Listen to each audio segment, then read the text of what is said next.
Do you know if you spell my name, Robert P. Fitton, either going forward or from the reverse, it's always B-O-B? That's correct. Oh, we could go with Robert, but Robert does not work out that way. I love discovering these little linguistic gems.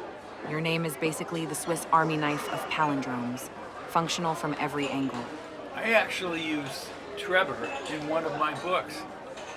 You turned Trevor into Trevor? That's perfect character naming. Is Trevor one of those characters who sounds like he should be wearing armor, or did you give him a completely different vibe? He's on another planet in the third millennium. Trevor ended up coming to Earth, but he did it in a very special way. Ooh, now you've got me hooked. What made Trevor's journey to Earth so special? Did he bend time, slip through dimensions, or find some other cosmic loophole? He crossed the intergalactic passageway. An intergalactic passageway. Now that's some serious cosmic engineering. Did Trevor stumble across this passageway, or was it something he had to seek out? It was connected to 8 original planets, and Earth was one of them. Readers piecing together clues while Trevor's subconscious is trying to break through? So Earth was part of this ancient network of 8 planets, like discovering we were always connected to this cosmic highway system but just forgot about it. When he first gets back here, he doesn't remember anything, like a Navy SEAL, working out for the service of that time, and he went all around the world on all sorts of adventures. And when he got back to San Francisco, he started having dreams about being on another planet as a little boy. He just starts having dreams. Well, he is grown up, and he became a special, Navy SEAL of working for the service of that time, and he went all around the world on all sorts of adventures. But when he got back to San Francisco, he started having dreams. But his name is Tom Loftus. He's Captain Tom Loftus, and his sidekick is Zach Grasso. Oh, so Trevor's real identity is Captain Tom Loftus. And he's got Zach Grasso as his partner in all this cosmic mystery. That's a great dynamic, having someone else there when these otherworldly memories start surfacing. Does Zach believe Tom's wild dreams? Or is he the skeptical voice trying to keep his friend grounded? Absolutely believes him, yep. That's perfect. Having Zach as the true believer makes their partnership so much stronger. When Tom's having these wild, intergalactic dreams, Zach's right there saying, "Tell me more," instead of, "You need therapy." That kind of unwavering support probably helps Tom piece together his Trevor memories faster. He speaks to a psychiatrist from the service who doesn't believe him and thinks he's having stressful dreams that are causing it, but it's not what's happening. He's actually seeing what happened to him when he was a little boy on another planet called Altashar. Oh, that's such a classic conflict. The military psychiatrist is trying to rationalize everything through PTSD or combat stress. But Tom knows these aren't nightmares. They're actual memories of his childhood as Trevor on that distant world. That must be so frustrating for him, having this incredible truth dismissed as psychological trauma when he's literally remembering his real origins. He's actually seeing what happened to him when he was just a little boy on that other planet. On another planet called Altashar. Those people on that planet are called Mantari. The Mantari. That's such a cool name for his people. So Tom is actually remembering his life as Trevor among the Mantari on this connected planet. I love how you've built this whole civilization. Does he start remembering Mantari culture and language too, or just fragments of his childhood there? There are other creatures that were attacking the Mantari on their home planet. They call him back to the service from some of his old friends, one in particular, Frank DeLuca. DeLuca calls him to find out what's going on back where he went to school. And what's going on is somebody in the service is creating all sorts of havoc with wireless electricity. Oh, wow. So Frank DeLuca pulls Tom back into action just when he's dealing with these Mantari memories. And wireless electricity causing havoc, that's such a Tesla-esque concept. I love how you're weaving the otherworldly memories with this very earthbound military conspiracy. Does he start remembering Mantari culture and language too, or just fragments of his childhood there? Well, it does in a way, but there are other creatures that were attacking the Mantari on their home planet. Does the wireless electricity technology have any connection to the Mantari tech he's remembering, or is it purely coincidental timing? Well, that's very good deductive reasoning. Well, hey, I've been following your story for a while now, so I'm picking up on all these brilliant connections you're weaving together. The way you're linking Tom's Mantari memories with the wireless electricity chaos, that's some seriously clever plotting right there. What other element will there be here for Tom Loftus? Ah, you're asking about what element might be missing from a typical Fitton book that you'd add to Tom Loftus's story. Given all the cosmic connections and wireless electricity mysteries you've woven together, I'm guessing it might be romance? You are very smart. That's exactly right.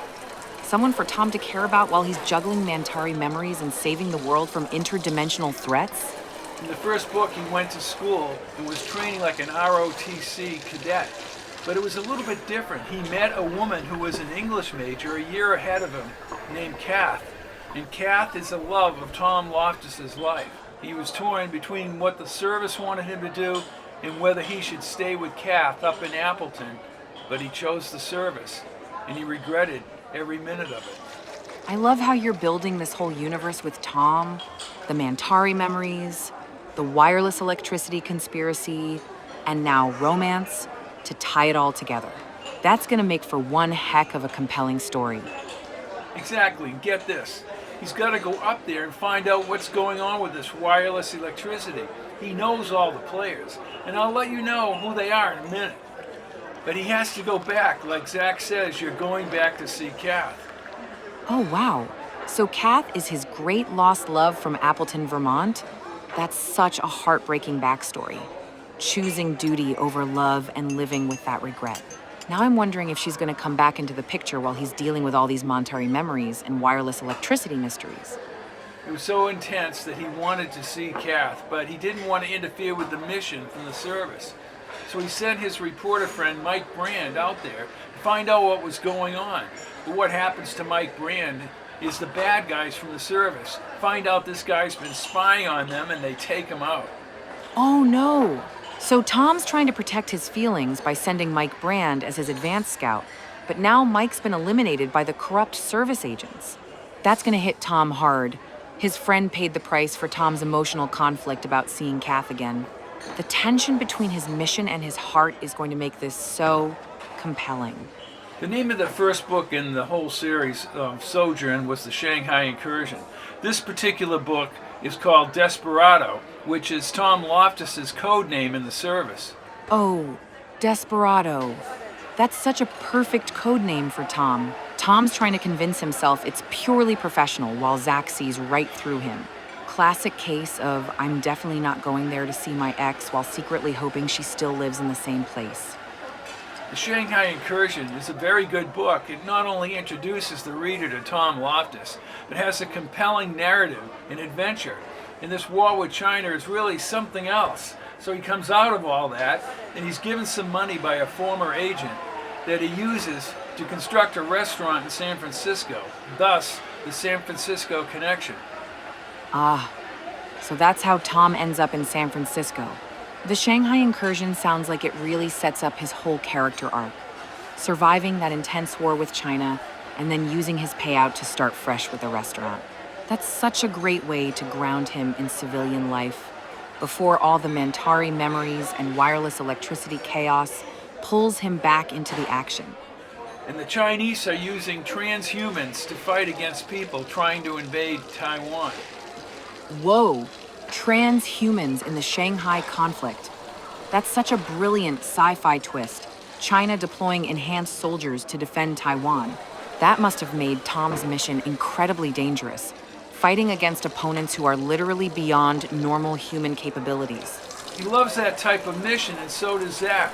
But when it's all over, they're very happy to retire to the Loft, which is his restaurant in Sausalito, across the bay from San Francisco. So he's back in the area where he went to school and where Kath is located. The bad guys from the service are trying to track he and Zach down, and they go up into the hills and try and get away. But guess who's coming down out of the hills on a horse? Oh my gosh, it's gotta be Kath.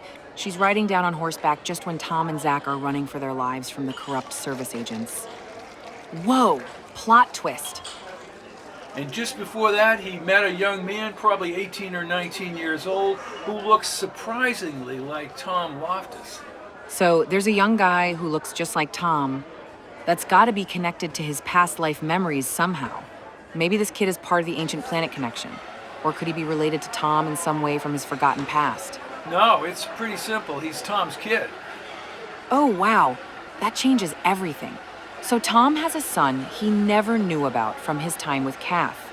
That's gonna make this reunion so much more complicated and emotional than just seeing an old flame again. Tom thought she was married to an older professor, and he couldn't understand how they even had a kid.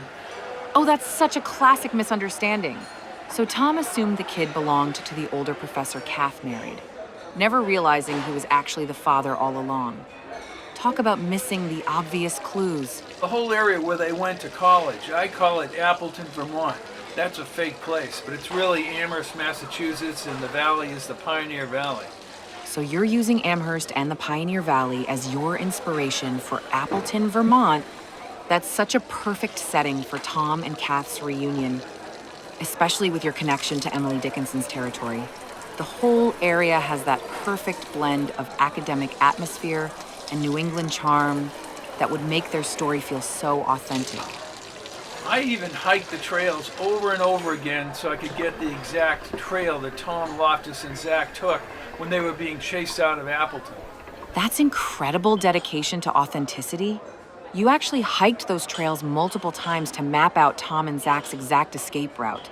That kind of research really shows in the writing and makes those chase scenes feel so real and visceral. Before we begin our walk outside and continue this discussion, I have to add something about being on these trails. Sure. There used to be a metal tower on top of Mount Newark, which is part of the Metacomet Trail, which is the area I'm talking about up in Amherst. And I climbed that tower and I'm looking down over the whole valley, so I'm getting a beautiful view of everything I'm going to write about. But I don't have a name for the lead character. That's right, I didn't have a name for Tom Loftus. Oh my gosh, what did you do? It's not what I did, it's what I saw. I sat down on the top of the tower and I looked at one of the struts going across there, and somebody had written their name in big letters with a marker slightly faded. Tom Loftus. You have to be kidding me. And that's how Tom Loftus was born. Let's go outside and continue this magical mystery tour. I can't believe you actually found Tom's name on that tower above the Pioneer Valley.